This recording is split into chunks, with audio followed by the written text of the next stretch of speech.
Caroline Tran here. I'm here with Honeysuckle Bees, and we were doing a shoot today, and I just thought this would be a really great chance to talk about backlighting and how to expose for backlighting. I got a lot of questions about that, and people probably are experiencing it with their phone. And so what happens is, here, I'll get my phone recording. What happens is when you're having your phone record, or this is equivalent to, like, say if you have your camera on auto, it's trying to take an average of what the exposure should be. So when you have so much brightness in the background, it's gonna make the face dark because it's trying to get, like, say your average gray. So there's a couple ways you can do it. One is if you're on your phone, you tap on the shadow, and that tells the camera, I want to make her face bright and not the sky. And so when her face is bright enough, yes, the sky gets blown out a little bit, but then her face is glowing now. So the other way you can do it is if you have a handheld meter, you can go ahead, and I make the bulb point down because ultimately what I want is I want the camera to light up her face. So I'm okay if the sky is bright because it is bright. What I really care about is I want her face to glow.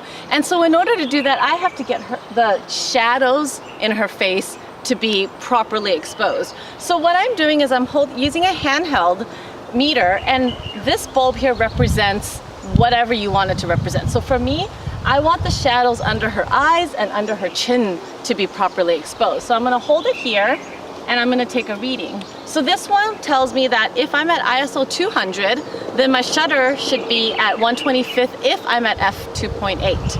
So if you don't have a handheld meter, the other option is you can actually use your camera. So if you don't have a handheld meter and you have your DSLR, you can easily use your in-camera meter to get the proper exposure. So what you do is you flip your camera on auto. And so what happens now is if you take a picture from far away and you have it on auto, your camera is probably going to try to compensate for the sky, and you're going to get a silhouette or a really dark, shadowy person. So instead what you do is you put it on auto, but you bring the camera close to your subject. Close enough that she's filling up most of the space. Now once she's filled up most of the space, the in-camera meter is going to take a meter for her. So I'm going to get up like close enough so that it's only like this much of her, or even this much of her. So now once you get that reading, you flip your camera on manual mode, and then you insert those settings in manually. So it'll most likely be like what this meter had said, which was like ISO 200, f2.8 at a shutter speed of 1/25th is usually like the case in this situation.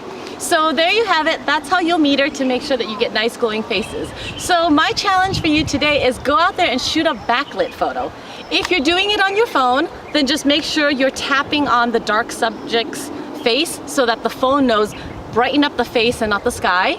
And if you're doing it in your camera, I challenge you to use your in-camera meter and throw it on auto, get up real close, get that setting, put it back on manual mode, and then now insert those settings into the camera and use that setting to take your shot. And now you can step back, and you know that no matter how far or close you are to your subject will be properly lit, and the camera won't try to light the sky instead. So can't wait to see what you do. #CT Lighting Challenge so I can see.